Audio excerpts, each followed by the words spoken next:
भारतीय अर्थव्यवस्था खंड के तहत हम लोगों ने मुद्रा टॉपिक या मुद्रा और बैंकिंग टॉपिक को शुरू किया था। उस पर एक हमारा क्लास हुआ था, या एक हमारी क्लास हुई थी। उसमें हम लोगों ने मुद्रा क्या है, उसके कार्य क्या हैं और उसके प्रकार पे बात की थी। दूसरा जो हम टॉपिक इसमें ले रहे हैं, देखिए कोशिश हम ये करेंगे कि अवधारणात्मक टॉपिक ज़्यादा पढ़ाए जाएँ।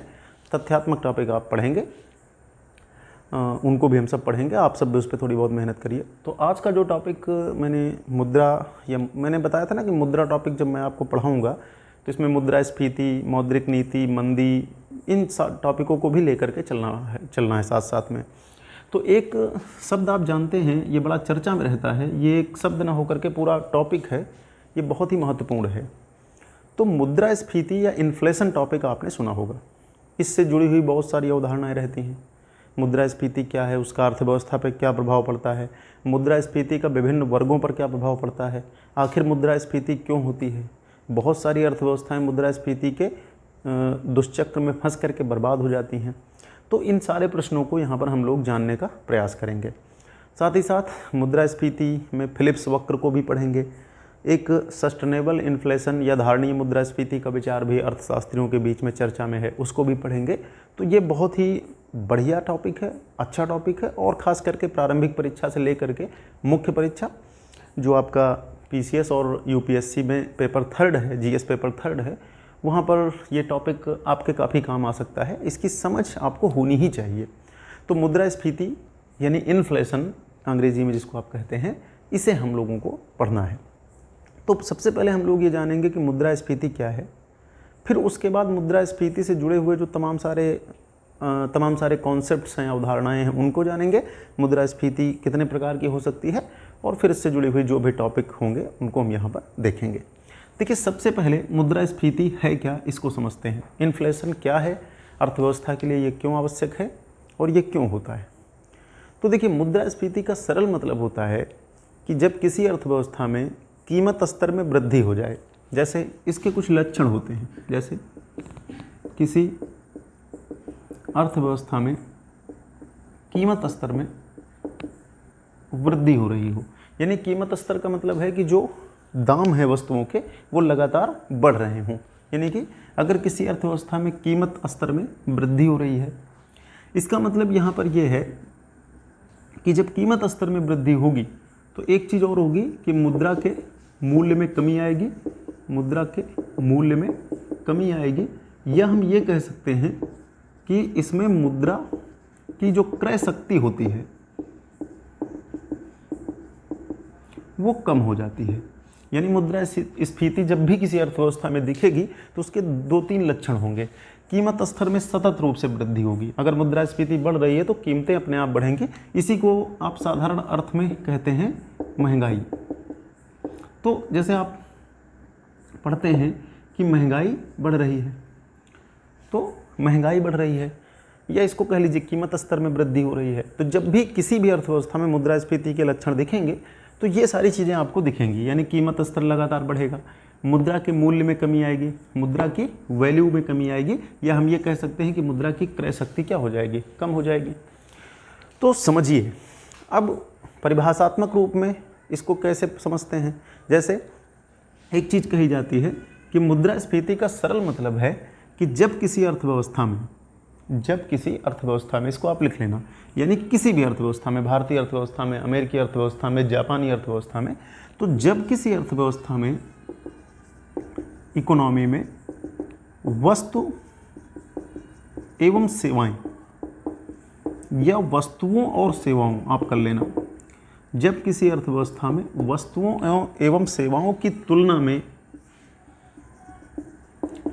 मुद्रा की मात्रा बढ़ जाती है, ये परिभाषा है, इसको आप लिख लेना। यानी कि जब किसी अर्थव्यवस्था में वस्तुओं और सेवाओं की तुलना में मुद्रा की मात्रा बढ़ जाती है तो ऐसी स्थिति में मुद्रास्फीति का जन्म होता है, महंगाई का जन्म होता है। मुद्रास्फीति को, वैसे तो महंगाई शब्द अकेले मुद्रास्फीति को परिभाषित नहीं करता है, लेकिन एक आम इंसान मुद्रास्फीति को नहीं समझता है, वो महंगाई या कीमत स्तर में वृद्धि को ही समझता है।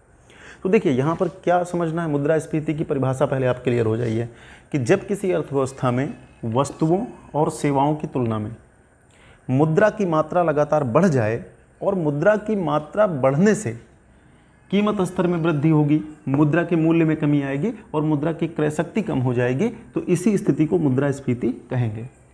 तो हो सकता है ये परिभाषा में आपको ना समझ में आए, उदाहरण से आप समझ लेना। तो पहले आप लिख लेना कि जब किसी अर्थव्यवस्था में वस्तुओं और सेवाओं की तुलना में मुद्रा की मात्रा बढ़ जाती है तो इसे मुद्रास्फीति कहते हैं।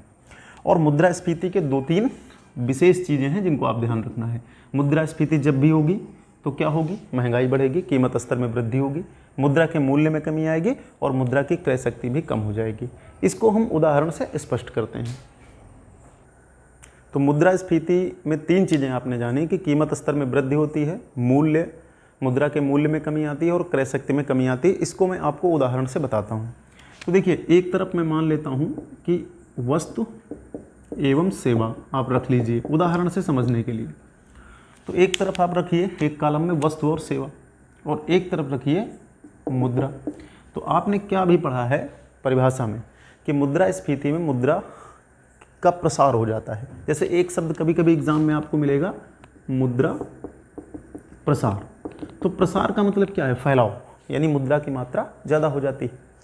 तो मुद्रास्फीति में मुद्रा की मात्रा क्या हो जाती है, ज़्यादा हो जाती है, और वस्तु और सेवाएं जो होती हैं उनकी जो मात्रा होती है वो कम हो जाती है।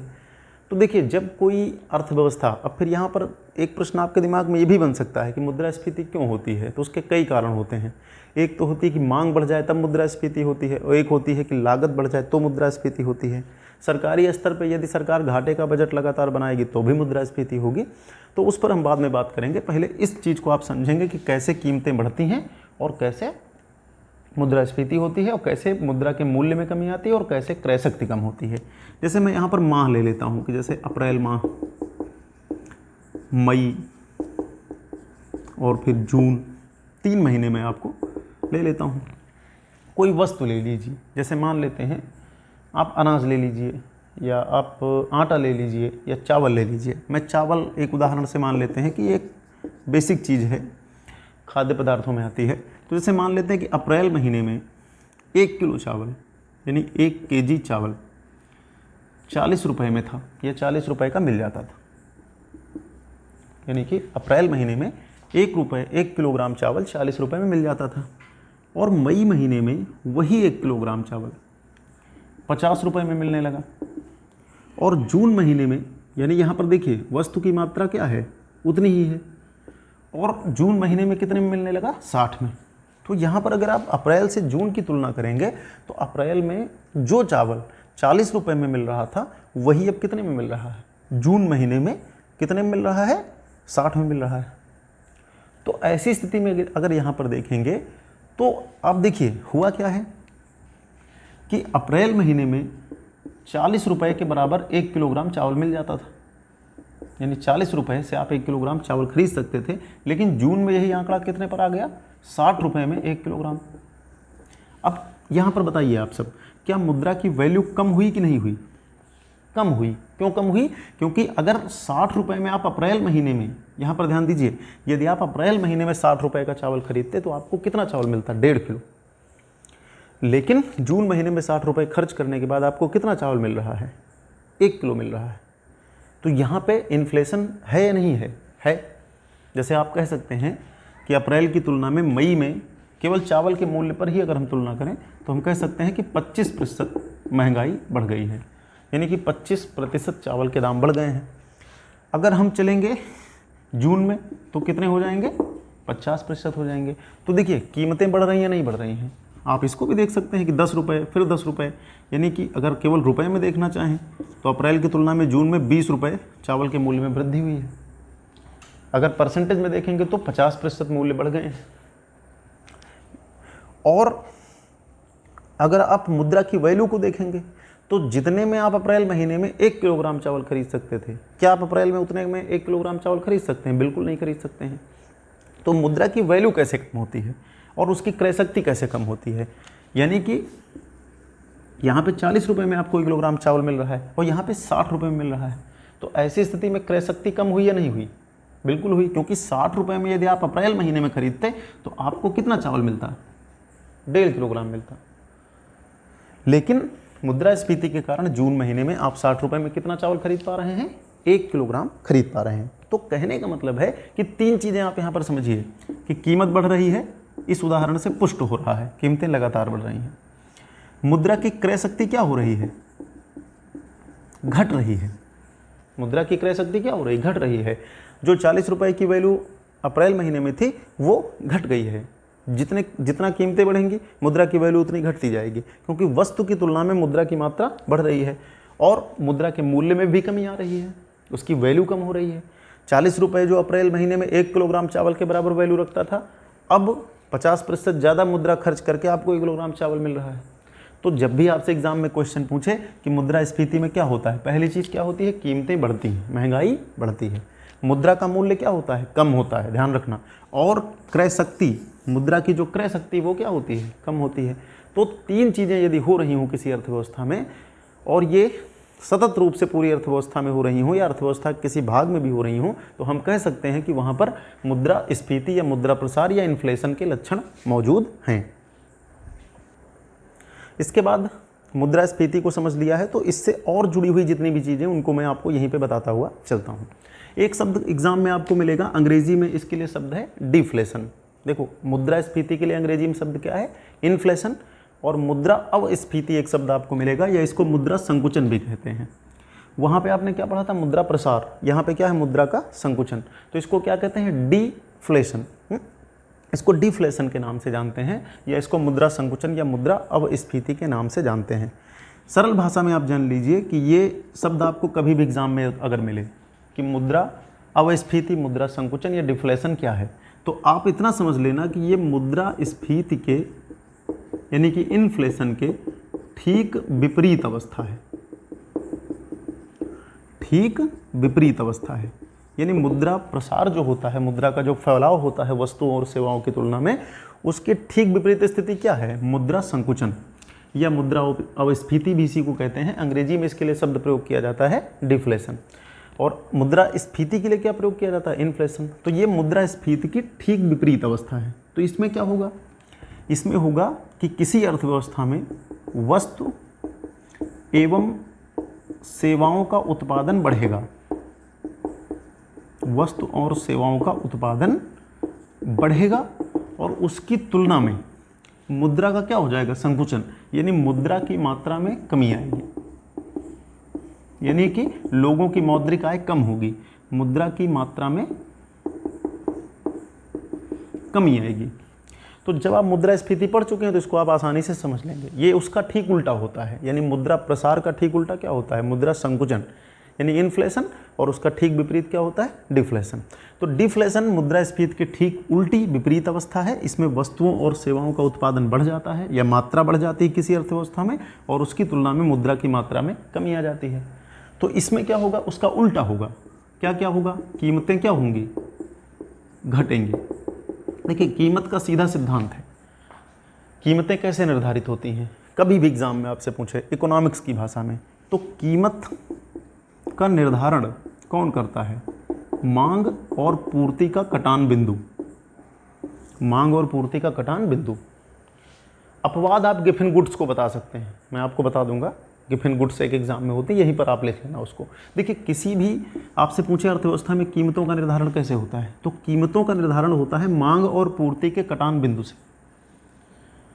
देखिए, अर्थव्यवस्था पढ़ते समय कर्व आपको पढ़ने पड़ेंगे। तो जैसे मान लेते हैं ये एक हम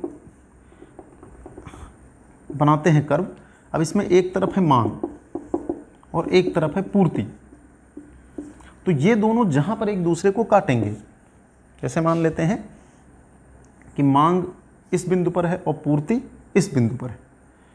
कोई बिंदु आप मान लीजिए, 1 2 3 4 आप मान लीजिए। जैसे मान लेते हैं 1 2 3 4, ये मांग है। इसको प्रतिशत में भी आप मांग सकते हैं या यूनिट में मान लीजिए। तो देखिए, आदर्श क्या है? आदर्श कीमतें क्या होती हैं? जब मांग और पूर्ति लगभग बराबर हो तो कीमतों का निर्धारण आदर्श होता है। अगर मांग ज़्यादा हो जाएगी तो पूर्ति अपने आप कम हो जाएगी। जैसे मांग ऊपर चढ़ेगी तो कीमतें बढ़ेंगी। तो ये आप समझते हैं, यानी कि कीमत का निर्धारण मांग और पूर्ति के हमेशा कटान बिंदु पे होता है। जैसे मांग बढ़ जाए, पूर्ति कम हो जाए, तो कीमतें अपने आप बढ़ जाएंगी। मांग घट जाए, आपूर्ति क्या हो जाए, बढ़ जाए, तो कीमतें अपने आप नीचे आ जाएंगी। जैसे अगर मान लेते हैं कि ये कोई बिंदु है, मांग और आपूर्ति लगभग बराबर हैं, तो कीमत यहाँ पे निर्धारित होगी। अगर मांग बढ़ करके यहाँ पर आ जाए तो कीमतें अलग स्तर पर, यानी कि अगर मांग बढ़ जाए तो कीमतें फिर अलग निर्धारित होंगी। अगर आपूर्ति बहुत ज़्यादा बढ़ जाए तो कीमतों का निर्धारण अलग बिंदु से होगा। मैं इसको किसी दिन कर्व से और बेहतर समझाने का प्रयास करूंगा। अभी यहाँ पर फिलहाल इतना समझिए आप कि कीमत किससे निर्धारित होती है, मांग और पूर्ति के चक्र से निर्धारित होती है। तो कीमतें क्या हो जाएंगी, घटेंगी। जैसे मुद्रास्फीति में क्या होता है, वस्तुओं की मांग बढ़ती है, वस्तुओं की मांग बढ़ती है, लेकिन जब अस्फीति आती है तो मांग घटने लगती है, तो कीमतें घट जाती हैं। अब कीमतें घटेंगी तो मुद्रा की क्रय शक्ति क्या होगी, बढ़ेगी। मुद्रा की वैल्यू क्या होगी, बढ़ेगी। तो आपको इतना ध्यान रखना है कि जब मुद्रा संकुचन कभी एग्जाम में आपसे आ जाए, डिफ्लेशन एग्जाम में आ जाए, तो आप मुद्रास्फीति का ठीक उल्टा कर देना, आसानी समझ में आ जाएगा। यानी कि जब किसी अर्थव्यवस्था में वस्तुओं और सेवाओं के उत्पादन में वृद्धि हो जाए और उसकी तुलना में मुद्रा की मात्रा में कमी आ जाए, तो इस स्थिति को डिफ्लेशन के नाम से जानते हैं। और इसमें कीमतें घटेंगी, मुद्रा की क्रय शक्ति बढ़ेगी, मुद्रा की वैल्यू भी बढ़ेगी। इसके बाद एक शब्द आपको एग्जाम में मिलेगा जब भी आप जाएंगे, मुद्रा अपस्फीति या मुद्रा विस्फीति। यहाँ पे अंग्रेजी शब्द आप जरूर ध्यान रखना। मुद्रा स्फीति के लिए क्या शब्द है, इन्फ्लेशन। मुद्रा अवस्फीति, यहाँ पे अप है, ध्यान रखना, यानी कि अप का मतलब क्या है, उल्टा। जैसे मुद्रा स्फीति और मुद्रा अपस्फीति, तो अपस्फीति को उल्टा ना मान करके मैं उसको समझा रहा हूँ आपको। पहले आप सब शब्द समझ लीजिए। मुद्रा स्फीति का मतलब इन्फ्लेशन, ठीक है, और मुद्रा प्रसार इन्फ्लेशन या मुद्रा स्फीति को आप एक ही शब्द के तहत रख सकते हैं। फिर एक शब्द मैंने अभी आपको क्या बताया, मुद्रा संकुचन या मुद्रा अवस्फीति, उसके लिए शब्द क्या है, डिफ्लेशन। एक शब्द मिलेगा एग्जाम में आपको, मुद्रा अपस्फीति या मुद्रा विस्फीति, इसके लिए शब्द है डिसइन्फ्लेशन। इसके लिए शब्द क्या है, डिसइन्फ्लेशन। तो डिसइन्फ्लेशन क्या है, तो इसको समझने का प्रयास करेंगे। इसके लिए अंग्रेजी शब्द आप जरूर नोट कर लेना। इसके लिए अंग्रेजी शब्द है डिसइन्फ्लेशन। तो मुद्रा अपस्फीति, मुद्रा विस्फीति एक ही नाम है, या डिसइन्फ्लेशन क्या है, तो यहाँ पर ध्यान रखेंगे। जब किसी अर्थव्यवस्था में मुद्रा स्फीति आती है, यानी कि इन्फ्लेशन आती है, जब किसी अर्थव्यवस्था में मुद्रा स्फीति आती है अर्थात इन्फ्लेशन आती है, अर्थात सामान्य समझ लीजिए कि महंगाई आती है, तो जब मुद्रा स्फीति बढ़ने लगती है तो सरकार और केंद्रीय बैंक, ध्यान रखना, सरकार और उस देश की केंद्रीय बैंक दोनों सक्रिय हो जाती हैं।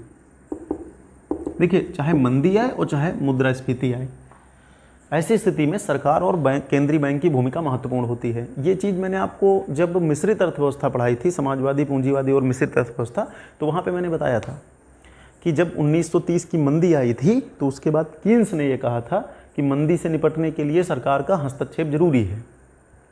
तो मंदी हो या मुद्रास्फीति हो, सरकार को हस्तक्षेप करना पड़ता है। तो जब किसी अर्थव्यवस्था में मुद्रास्फीति बढ़ जाती है, तो मुद्रास्फीति का मतलब क्या है, महंगाई बढ़ जाती है, क्रय शक्ति कम होने लगती है, मुद्रा की वैल्यू कम होने लगती है, तो उसके बाद सरकारें सक्रिय हो जाती हैं। तो सरकार क्या बनाती है, यहाँ से एक एग्जाम में क्वेश्चन भी आता है। सरकार हमेशा ध्यान रखना, जैसे भारत सरकार क्या बनाती है, राजकोषीय नीति। ये क्वेश्चन एग्जाम में आया है कि राजकोषीय नीति कौन बनाता है, तो आप बता देंगे सरकार। राजकोषीय नीति जिसके तहत जैसे सार्वजनिक खर्च है, सार्वजनिक खर्च का मतलब सरकार खर्च कभी ज़्यादा करती है, कभी कम करती है, उस पर भी बातें होंगी। तो राजकोषीय नीति कौन बनाती है, सरकार। और केंद्रीय बैंक, जैसे भारत का केंद्रीय बैंक कौन है, आरबीआई, तो ये क्या बनाता है, मौद्रिक नीति। क्या बनाता है, मौद्रिक नीति। जैसे मौद्रिक नीति में अभी हम आपको आगे पढ़ाएंगे, इसमें आती हैं जैसे रेपो, रिवर्स रेपो। जैसे अगर अभी का उदाहरण हम सब लें, वर्तमान का, तो वर्तमान में आप देखेंगे तो रेपो दर बहुत घटी हुई है। तो रेपो दर क्यों घटी हुई है, क्योंकि इस समय मंदी है। तो रेपो दर घटा दी जाती है ताकि बाज़ार में ज़्यादा पैसा जाए, तरलता ज़्यादा जाए, बैंकें आसानी से लोन दें और लोग खर्च करें, ताकि अर्थव्यवस्था मंदी की स्थिति से बाहर निकले। जब मुद्रास्फीति होती है तो रेपो बढ़ा दी जाती है ताकि लोग कम खर्च करें, और बैंक के ऊपर ज़्यादा दबाव डाला जाता है कि तरलता मार्केट में ना रहे, बाज़ार में ना रहे। वो टॉपिक जब समझेंगे तो और क्लियर होगा। तो देखिए, जब मुद्रास्फीति होती है तो सरकार और केंद्रीय बैंक तुरंत सक्रिय हो जाती हैं। सरकार राजकोषीय नीति के माध्यम से और केंद्रीय बैंक मौद्रिक नीति के माध्यम से मुद्रास्फीति को नियंत्रित करने का प्रयास करते हैं। तो मुद्रास्फीति का मतलब है कि खास करके इसमें एक चीज़ पर नियंत्रण करना होता है, किस पर, कीमत स्तर। क्योंकि मुद्रास्फीति का अनिवार्य संबंध महंगाई से है। तो जब सरकार और केंद्रीय बैंक मिल करके कीमत स्तर को नीचे लाने का प्रयास करती हैं, कीमतों को नीचे लाने का प्रयास करती हैं और धीरे धीरे कीमतें घटने लगती हैं, धीरे धीरे कीमतें वस्तुओं और सेवाओं की घटने लगती हैं, तो उस अवस्था को डिसइन्फ्लेशन कहते हैं। यानी ये इन्फ्लेशन के प्रभावों को कम करने का एक तरीका है।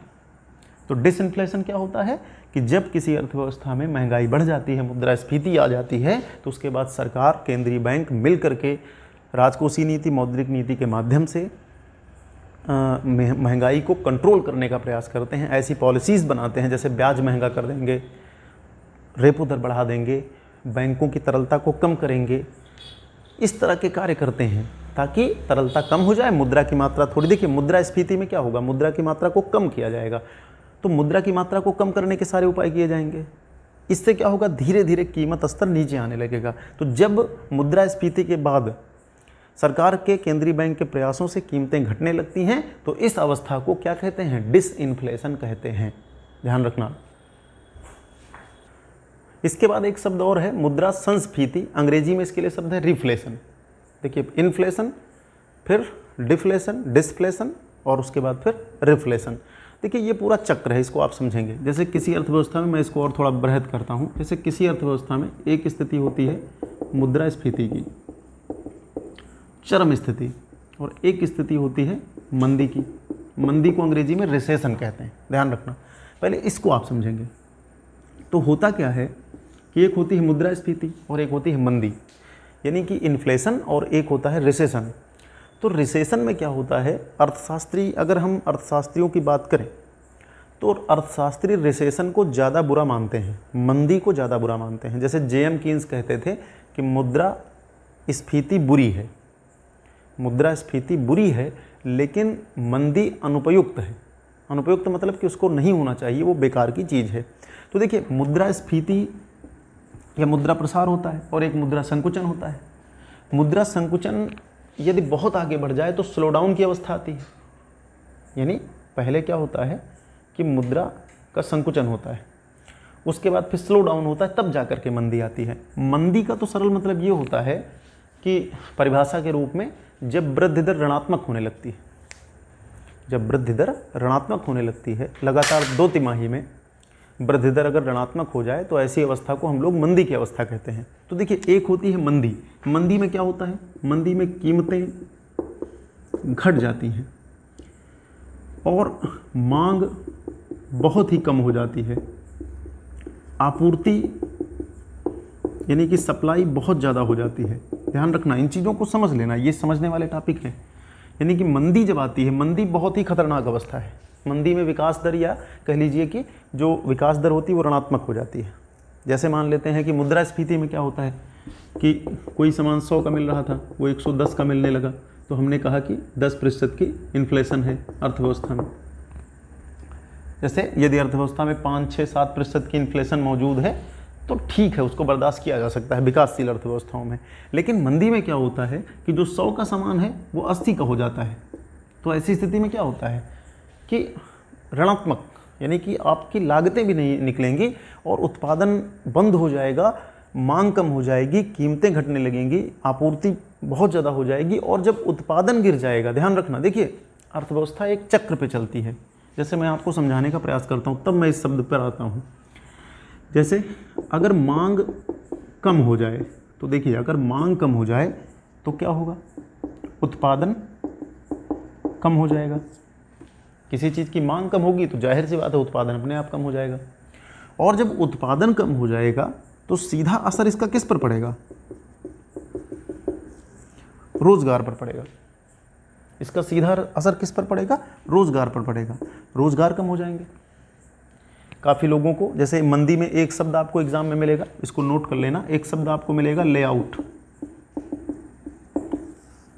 मंदी में एक शब्द आपको चर्चा में मिलेगा लेआउट। लेआउट का मतलब सरल भाषा में होता है छंटनी। जब कोई कंपनी लगातार घाटे में रहती है, मंदी में रहती है, तो छंटनी शुरू हो जाती है। छंटनी का मतलब ये होता है कि वो अपने कर्मचारियों में से तमाम सारे कर्मचारियों को काम से बाहर कर देती है। जैसे कोरोना के कारण, या कोरोना संकट या कोविड-19 संकट के कारण बहुत जगह पे छंटनी शुरू हो चुकी है। तो छंटनी का मतलब ये है कि जहाँ पे 20 लोग 25 लोग काम करते थे, उन्होंने क्या किया, अपने कर्मचारियों की संख्या को आधा कर दिया, क्योंकि उनके पास क्या है कि मांग कम हो रही है, और मांग जब कम हो रही है तो उनके पास पहले से ही बहुत सारा जो है वस्तु या सेवा पड़ी हुई है, तो उत्पादन कम हो जाएगा, और जब उत्पादन कम होगा तो उस कंपनी की आय घट जाएगी। तो ऐसी स्थिति में वो अपनी बैलेंस शीट को मेंटेन करने के लिए क्या करेगी, लेआउट कर देगी, छंटनी कर देगी। और जिन लोगों की छंटनी होगी, लेआउट होगी, उनकी क्रय शक्ति कम होगी, तो वो और कम मांग, यानी वो और कम मांग करेंगे, यानी कि वो अपनी मांग को खत्म कर देंगे। यानी वो मांग क्यों करेंगे, क्योंकि उनके पास पैसे ही नहीं, तो वो मांग नहीं रखेंगे। तो ऐसी स्थिति में अन्य किसी क्षेत्र पर प्रभाव पड़ेगा, तो मंदी का एक दुष्चक्र तैयार होने लगता है। जैसे वर्तमान कोविड संकट में अर्थव्यवस्थाओं पर भी एक गहरा संकट आया है। बहुत जगह पे छंटनी होगी, छंटनी के कारण लोगों की खरीद क्षमता कम होगी, और खरीद क्षमता जब कम होगी तो जब वो खरीदेंगे नहीं तो सामान बिकेगा नहीं। तो ऐसी स्थिति में क्या होगा, जब नया सामान नहीं बिकेगा तो नया उत्पादन नहीं होगा, और ऐसी स्थिति में रोजगार भी संकट में आएंगे। जैसे अभी आपने देखा होगा चीन के साथ हमारे विवाद हुए, तो अभी स्वदेशी का एक नारा दिया जा रहा है कि हम स्वदेशी सामान खरीदें, खास करके चाइनीज़ कंपनियों का बहिष्कार करें। लेकिन वहाँ पर एक और समस्या खड़ी होगी कि बहुत सारी चाइनीज़ कंपनियों ने अपने मैन्युफैक्चरिंग जो सेंटर हैं, केंद्र हैं, वो भारत में ही डाले हैं, वो भारत में ही आकर के बनाते हैं। और ऐसी स्थिति में जो मेक इन इंडिया कार्यक्रम है उस पर गंभीर संकट आएंगे। देखिए, यहाँ पर मैं कोई समर्थन या विरोध की बात नहीं कर रहा हूँ, एक अर्थव्यवस्था की बात कर रहा हूँ, क्योंकि काफ़ी लोग गुस्से में हैं तो उनको लगे कि नहीं ये क्या बता रहे हैं। तो कोशिश सभी लोग कर सकते हैं कि भाई हम चाइना का सामान ना खरीदें, लेकिन दो चीज़ें होती हैं कि चाइना ने बड़े पैमाने पर भारत में निवेश किया है, उस निवेश से चाइना को तो फ़ायदा है ही है, भारत में भी बड़े पैमाने पर रोज़गार क्रिएट हुए हैं। तो हमें स्वदेशी और बहिष्कार की नीति को भी अपनाना है, साथ ही साथ हमें ये ध्यान रखना है कि हमें रोज़गार को भी बचाना है। तो हमें कुछ ऐसे कार्य करने होंगे कि यदि हम चाइना के सामान का बहिष्कार करते हैं तो उनके स्थान पर किसी अन्य देश का निवेश हमारे यहाँ आए, या फिर हम अपना निवेश बढ़ाएं। हालांकि सरकारें संकट में हैं, बहुत सारा स्वास्थ्य पे और अन्य कार्यों पे खर्च हो रहा है, तो निवेश बढ़ाना इस समय मुश्किल कार्य होगा, लेकिन मंदी की स्थिति में निवेश बढ़ाना ही पड़ेगा। दूसरा ये है कि बहिष्कार अगर करना है तो आपको उस गुणवत्ता स्तर के सामान भी बनाने होंगे, क्योंकि लोगों के पास जब विकल्प होंगे तो अपने आप स्वदेशी की तरफ आकर्षित होंगे। तो बहुत सारे संकट अर्थव्यवस्था में होते हैं, उनको समझना होता है, वो एक लाइन में नहीं समझे जाते। तो मैं बताने का यही प्रयास कर रहा हूँ कि जो मंदी होती है और जो स्फीति होती है, तो मुद्रास्फीति और मंदी, मुद्रास्फीति भी अगर बहुत ज़्यादा हो जाए, आपने सुना होगा हाल ही में वेनेजुएला, जिम्बाब्वे जैसे देश, यहाँ पे मुद्रास्फीति इतनी हो गई है कि वहाँ की मुद्रा की कोई वैल्यू ही नहीं बची है। जर्मनी में तो एक बार इतनी मुद्रास्फीति हो गई थी कि वहाँ पे मुद्रा से लकड़ी खरीद करके जलाना महंगा था, लोग मुद्रा को ही सीधे जला करके भोजन बना लेते थे, इतना ज़्यादा मुद्रा का फैलाव हो गया था, प्रसार हो गया था। तो एक स्थिति है मुद्रास्फीति और दूसरी क्या है, रिसेशन। देखिए रिसेशन समझिए, एक आपने क्या पढ़ा है अभी, देखिए एक तो ये संस्फीति है, तो ये तो अभी पढ़ना है मुझे, अभी इसको मैंने नहीं बताया। अभी आपने क्या पढ़ा था, पहले क्या आती है, मुद्रा अस्फीति आती है, फिर उसके बाद स्लो डाउन आता है। स्लो डाउन में क्या होता है, देखिए स्लो डाउन मंदी के पहले की अवस्था है, ये शब्द भी आप यहाँ पर ध्यान रखना, अभी कुछ दिन पहले ये चर्चा में था, एग्जाम में आ सकता है, एक शब्द मिलेगा आपको स्लो डाउन। तो स्लो डाउन मंदी के ठीक पहले की अवस्था होती है, जब कीमतें लगातार गिरने लगती हैं, लोग खरीद कम कर देते हैं, सप्लाई बढ़ जाती है, मांग कम पड़ जाती है। और मंदी तब आती है जब लगातार 2 तिमाही में अर्थव्यवस्था में विकास दर ऋणात्मक हो जाए, तो उसको हम मंदी कहते हैं। यानी कि एक शब्द क्या है, स्लो डाउन, और उसके बाद फिर एक शब्द क्या है, रिसेशन। तो एक मुद्रास्फीति है, अगर वो बहुत ज़्यादा हो जाए तो भी दिक्कत है, मंदी हो जाए तो बहुत ज़्यादा दिक्कत है। तो अब क्या है कि जब 1930 की मंदी आई तो सारे अर्थशास्त्रियों का यही विचार था कि सरकार को कुछ ऐसे प्रयास करने चाहिए कि मुद्रास्फीति और मंदी दोनों से निपटते हुए ऐसी एक दर हम रखें कि ना, देखिए हम एक ऐसी दर ढूंढ लें, विकास दर या महंगाई को इस स्तर पर नियंत्रित कर लें कि हमारे रोज़गार भी बढ़ते रहें और बहुत ज़्यादा महंगाई भी ना बढ़े, बहुत ज़्यादा महंगाई भी ना बढ़े। तो हमें कंट्रोल करना होता है, और इसी चक्र को कंट्रोल करने के लिए हमेशा सरकारें प्रयास करती रहती हैं। जैसे मान लो मुद्रास्फीति बढ़ गई तो वो क्या करेंगी, कीमतों को घटाने का प्रयास करेंगी। मंदी बढ़ गई तो क्या होगा, रिसेशन आ गई तो क्या करेंगी, खर्च बढ़ा देंगी। लोन सस्ते कर देंगी ताकि लोग अधिक से अधिक निवेश करें, खर्च करें और फिर से अर्थव्यवस्था में कीमतें बढ़ें, उत्पादन बढ़े, रोजगार बढ़े। तो सरकारें और हमारा केंद्रीय बैंक इन्हीं अवस्थाओं से निपटने के लिए कार्य करती है। ये मैं इसलिए बता रहा हूँ, नहीं तो आप मुद्रा संस्फीति न समझ पाते, क्योंकि मंदी या कीमत स्तर घटने के बाद ही मुद्रा संस्फीति का नंबर आता है। तो मुझे मतलब उम्मीद है कि आप मुद्रास्फीति, मंदी और स्लो डाउन जैसे कॉन्सेप्ट को समझ गए होंगे, तभी आप मुद्रा संस्फीति को समझ पाएंगे। तो यहाँ पर एक शब्द लिखा हुआ है मुद्रा संस्फीति, अंग्रेजी में शब्द है रिफ्लेशन। तो अभी मैंने एक शब्द आपको क्या बताया था, डिफ्लेशन, जब कीमतों को नियंत्रित करके नीचे लाया जाता है, लेकिन कीमतें बहुत नीचे आएंगी तब भी दिक्कत है। तो ऐसी स्थिति में क्या होता है कि रिफ्लेशन की जरूरत कहाँ पर आती है, जब डिफ्लेशन यानी कि कीमतें गिरने लगती हैं, तो सरकार ऐसे प्रयास करती है कि फिर से कीमतें कुछ बढ़ें, यानी कई बार ऐसा होता है कि मुद्रास्फीति को कंट्रोल करने के लिए हम बहुत सारे प्रयास करते हैं, कीमतें घटने लगती हैं और एक ऐसा स्तर आ जाता है कि जब हम सस्टेनेबल इन्फ्लेशन को प्राप्त न करके उसके नीचे चले आते हैं, यानी कीमतें बहुत नीचे गिर जाती हैं, तो फिर से हमको प्रयास करने पड़ते हैं। तो डिफ्लेशन के बाद कीमतों को बढ़ाने के लिए जो उपाय किए जाते हैं उनको आप क्या कहेंगे, रिफ्लेशन। रिफ्लेशन यानी पहले डिफ्लेशन होगा, मुद्रास्फीति के बाद हम कीमतों को घटाने का प्रयास करेंगे, लेकिन कीमतें जब एक स्तर से नीचे गिरने लगती हैं तो तुरंत सरकार और केंद्रीय बैंक एक्टिव होते हैं, तो उस अवस्था को हम लोग रिफ्लेशन कहते हैं। इसके बाद एक परिभाषात्मक शब्द और है, इसको जरूर नोट कर लेना, एग्जाम में बहुत बार आया है। एक शब्द है स्टैगफ्लेशन। देखो क्रम से, चाहे वो इन्फ्लेशन हो या डिफ्लेशन हो या डिसइन्फ्लेशन हो, इसके बाद या रिफ्लेशन हो, रिसेशन हो, स्लो डाउन हो, सारे शब्दों का अर्थ जान करके इनको पॉइंट करके परिभाषा में लिख लेना, बहुत महत्वपूर्ण है। एक शब्द आपको मिलेगा स्टैगफ्लेशन। इसका सरल मतलब होता है कि जब किसी अर्थव्यवस्था में मंदी और मुद्रास्फीति दोनों के लक्षण साथ साथ दिखाई दें। कई बार ऐसा होता है, कई बार आपको बहुत सारी अर्थव्यवस्थाओं में ऐसा होता है कि मंदी और मुद्रास्फीति दोनों के लक्षण एक साथ दिखाई देंगे।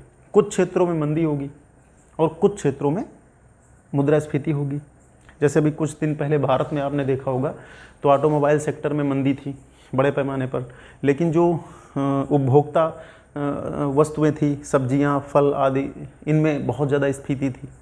तो कहने का मतलब यह है कि ये अगर आपसे पूछ ले कि स्टैगफ्लेशन क्या है, तो आप बताएंगे जब किसी अर्थव्यवस्था में रिसेशन और इन्फ्लेशन यानी मंदी और मुद्रास्फीति दोनों के लक्षण साथ साथ दिखाई दें, तो ऐसी अवस्था को हम लोग स्टैगफ्लेशन के नाम से जानते हैं। एक चीज़ और यहाँ पे चर्चा हम लोग करते हैं, अर्थशास्त्रियों के मध्य हमेशा से ये एक जिज्ञासा का विषय रहा है कि मुद्रास्फीति और आर्थिक विकास का क्या संबंध है। यानी अर्थशास्त्री हमेशा इस बात पे विचार करते हैं कि इन्फ्लेशन और आर्थिक विकास, इकोनॉमिक डेवलपमेंट का आपस में आखिर क्या संबंध है। अभी मैंने आपको एक कथन बताया था कि अर्थशास्त्री ये मानते हैं कि मंदी बिल्कुल अनुपयुक्त चीज़ है, मंदी तो होनी ही नहीं चाहिए, क्योंकि मंदी में रोजगार घटते हैं, मांग घटती है, उत्पादन घटता है, उत्पादन हो नहीं पाता है और निवेश घट जाते हैं, लोगों के रोजगार चले जाते हैं, बड़े पैमाने पर संकट आ जाता है अर्थव्यवस्था में। तो मंदी को कोई भी अर्थशास्त्री अच्छा नहीं मानता है, या है भी नहीं मंदी। तो मैंने बताया कि मंदी जो है वो बिल्कुल अच्छी नहीं है, मंदी पर हम विचार नहीं करते हैं, लेकिन अर्थशास्त्री इस बात पर जरूर विचार करते हैं कि मुद्रास्फीति और आर्थिक विकास के बीच में आखिर क्या संबंध हो, या ऐसी कौन सी मुद्रास्फीति की दर जो है खोज ली जाए जिस पे आर्थिक विकास सबसे बेहतर हो। देखिए, मुद्रास्फीति में क्या होता है कि मुद्रा की मात्रा बढ़ती है, उससे क्या होता है, मांग बढ़ जाती है, कीमतें ज़रूर थोड़ी बढ़ती हैं, लेकिन अर्थशास्त्री ये मानते हैं कि विकास के लिए थोड़ी बहुत महंगाई सहनी पड़ती है। अभी मैं इसके जस्ट बाद आपको एक फिलिप्स वक्र पढ़ा दूंगा। फिलिप्स वक्र यही मानता है कि मुद्रास्फीति और रोजगार के बीच सीधा संबंध होता है। हालांकि वो कितना सत्य है उस पर आप विचार कर लेंगे, लेकिन फिर भी उनका मानना था। तो अर्थशास्त्री इस बात पे जरूर विचार करते हैं कि मुद्रास्फीति और आर्थिक विकास के बीच एक संबंध होना चाहिए, या एक ऐसी दर हम ढूंढ दें जिस पे आर्थिक विकास सबसे ज़्यादा हो या बेहतर हो जाए। तो इसी को एक एग्जाम में शब्द आपसे मिल जाएगा, धारणीय मुद्रास्फीति, सस्टेनेबल इन्फ्लेशन। एक शब्द आप ध्यान रखना एग्जाम में, या आपके लिखने में भी बहुत बढ़िया शब्द है ये। तो धारणीय मुद्रास्फीति क्या है, सस्टेनेबल मुद्रास्फीति क्या है।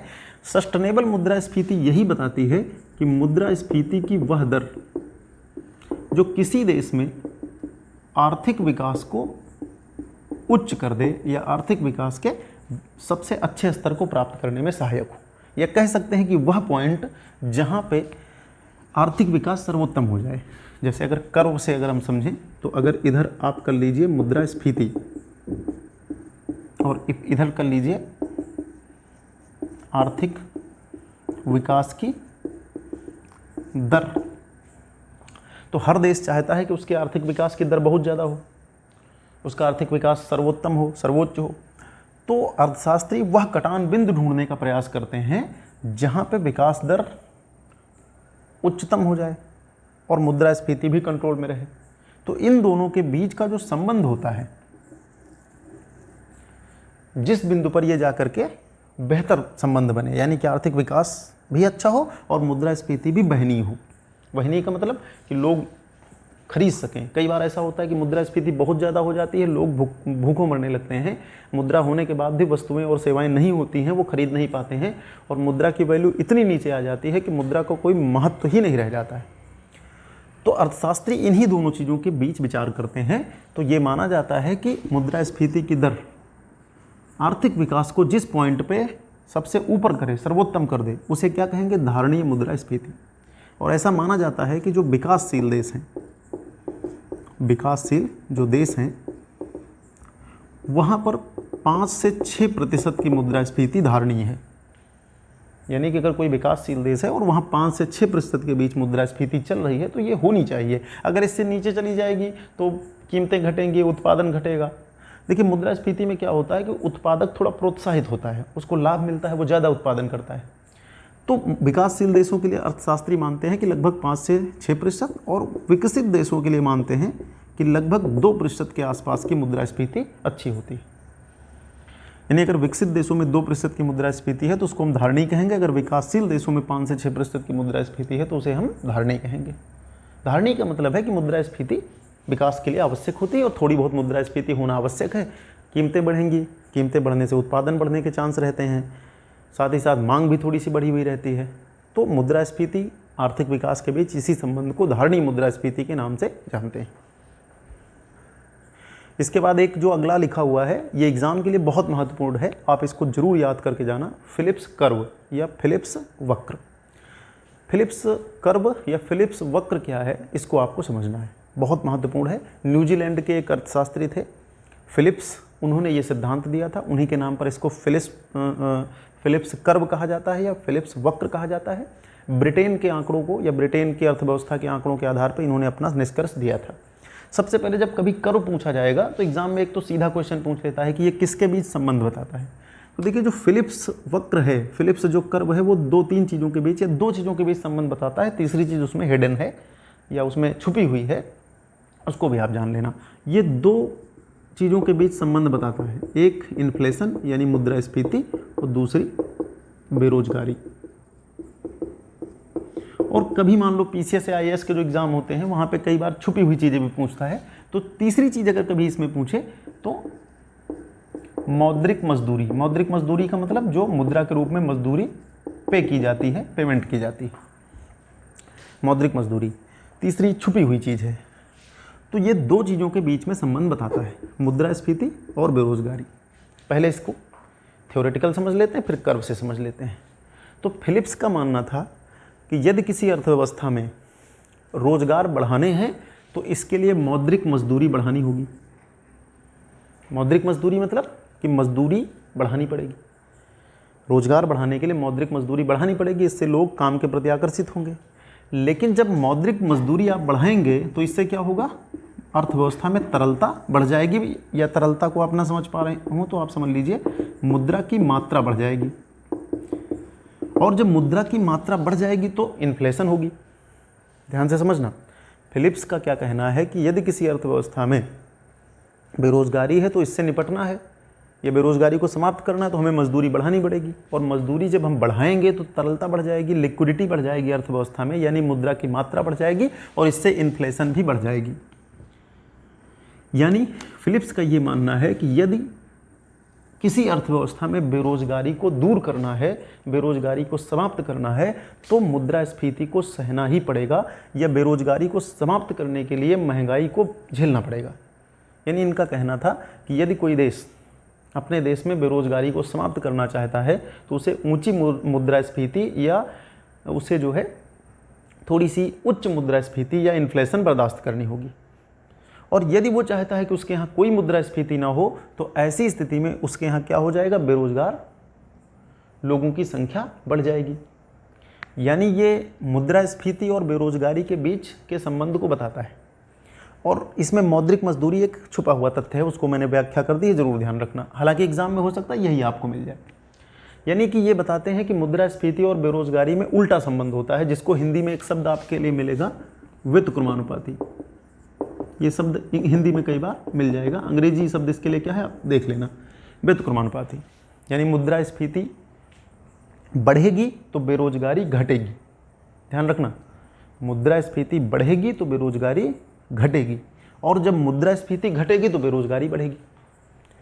मुद्रास्फीति घटेगी तो क्या होगा, बेरोजगारी बढ़ जाएगी। व्युत्क्रमानुपाती संबंध कहीं पर एग्जाम में आ जाए तो उसमें क्या होता है, अगर एक बढ़ेगा तो दूसरा घटेगा, और दूसरा घटेगा तो पहला बढ़ेगा। जैसे फिलिप्स का मानना है कि यदि मुद्रास्फीति को निम्न दर पर रखा जाए, नीचा रखा जाए, तो बेरोजगारी उच्च हो जाएगी, और यदि मुद्रास्फीति थोड़ी ऊंची बर्दाश्त कर ली जाए तो बेरोजगारी घटेगी, यानी बेरोजगारी की दर निम्न हो जाएगी। तो यदि कोई देश अपने अर्थव्यवस्था में बेरोजगारी को कम करना चाहता है तो ऐसी स्थिति में उसे उच्च मुद्रास्फीति बर्दाश्त करनी होगी। तो ये है फिलिप्स वक्र। फिलिप्स कर्व को मैं आपको इस कर्व के माध्यम से समझाने का भी प्रयास करता हूँ। तो देखिए, ये फिलिप्स वक्र ऐसे ही आपको बनेगा, थोड़ा टेढ़ा मेढ़ा हो, आप अपनी कॉपी में अच्छे से बना लेना। जैसे इधर मुद्रास्फीति की दर लिखी हुई है, प्रतिशत में मान लेते हैं, तो यहाँ पे 1 2 3 4 5 6 7 8 मुद्रास्फीति की दर है, और इधर बेरोजगारी दर लिखी हुई है 1 2 3 4 5 6 7 8। तो फिलिप्स कर्व के अनुसार इनका मानना है कि यदि मान लेते हैं कि हम, ये मैंने उदाहरण देने के लिए आपको समझाया है, यदि मुद्रास्फीति को 8% पर रख दिया जाए तो ऐसी स्थिति में बेरोजगारी की दर क्या है, यहाँ पे 4% है। यदि मुद्रास्फीति की दर को हम 8%, एक उदाहरण से मान लेते हैं, जैसे हम मुद्रास्फीति की दर को यदि 8% रख दें तो बेरोजगारी की दर घट करके कितने पे आ रही है, 4 पे। तो यहाँ पे देखिए, ये जो पॉइंट है यहाँ पे क्या है, यहाँ पे इन्फ्लेशन जो है वो उच्च है, और जो अनएम्प्लॉयमेंट की जो दर है, बेरोजगारी की जो दर है वो क्या है, निम्न है। यानी कि जो अनएम्प्लॉयमेंट आप देख लेना। तो यहाँ पे जो बेरोजगारी है, देखेंगे ए पॉइंट पे क्या है कि जो मुद्रास्फीति है वो उच्च है। तो मुद्रास्फीति में क्या हो रहा है कि बेरोजगारी की जो दर है वो निम्न है। यानी इनका मानना था कि अगर मुद्रास्फीति को ऊपर रखा जाए तो बेरोजगारी अपने आप कम हो जाती है। दूसरी स्थिति जो बी पॉइंट पे कट रहा है, या बी पॉइंट जो है उसको देखिए, यहाँ पे मुद्रास्फीति कितनी है, 2 है, यानी निम्न है, और बेरोजगारी क्या है, बेरोजगारी की दर क्या है, 8, यानी कि उच्च है। तो इसी को क्या कहेंगे, व्युत्क्रमानुपाती संबंध। तो 2-3 क्वेश्चन यहाँ पे ध्यान रखना। फिलिप्स वक्र किसके किसके संबंध को बताता है, मुद्रास्फीति दर और बेरोजगारी दर के बीच संबंध बताता है। यदि मुद्रास्फीति की दर को बढ़ा दिया जाए तो बेरोजगारी कम हो जाएगी, और मुद्रास्फीति की दर को घटा दिया जाए तो बेरोजगारी की दर बढ़ जाएगी। यानी कि दोनों के संबंध को कैसे बता रहा है, व्युत्क्रमानुपाती बता रहा है। तो फिलिप्स कर्व को भी आपको ध्यान में रखना है।